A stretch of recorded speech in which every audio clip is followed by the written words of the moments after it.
सबसे बड़ा व्यक्ति जो इस देश का है, माननीय राष्ट्रपति के बाद वो हमारे परम आदरणीय विश्व गुरु हमारे नरेंद्र मोदी जी हैं, यशस्वी नरेंद्र मोदी जी हैं। सर, हमारे यहां पर फ्लड आया जी, हमारे यहां पर बहुत बड़ा एक त्रासदी हुई, डिजास्टर आया। वो आए यहां पर सर, कहीं गए नहीं, ऊपर से हवाई सर्वेक्षण किया, एक हवाई अड्डे पे बैठे और जाते जाते बोल गए तुमको 1500 करोड़ दे रहा हूं। 7 महीने हो गए इस बात को। उस 1500 करोड़ का 1 रुपया भी आज तक आप हमारे पास नहीं पहुंचा पाया। मेरे को यह बताइए, ये दुर्भावना नहीं है तो क्या है कि खुद बोला हुआ पैसा वो आप दे नहीं रहे।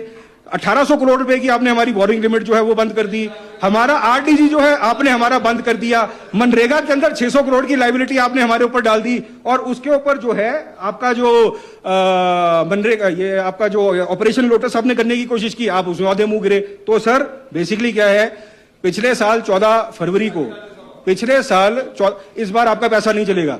पिछले साल 14 फरवरी को एक सर पहलगाम के अंदर एक त्रासदी हुई थी, बहुत बड़ी, एक टेररिस्ट अटैक हुआ। उसी से पहले एक बार ताज में भी टेररिस्ट अटैक हुआ था, हमारे पुलवामा में हुआ। उसके बाद हमारा जो ये हमारे सर अक्षरधाम मंदिर के ऊपर जो है वो टेररिस्ट अटैक हुए। मतलब टेररिस्ट की मंशा क्या होती है? टेररिस्ट की मंशा होती है लोगों को डराना।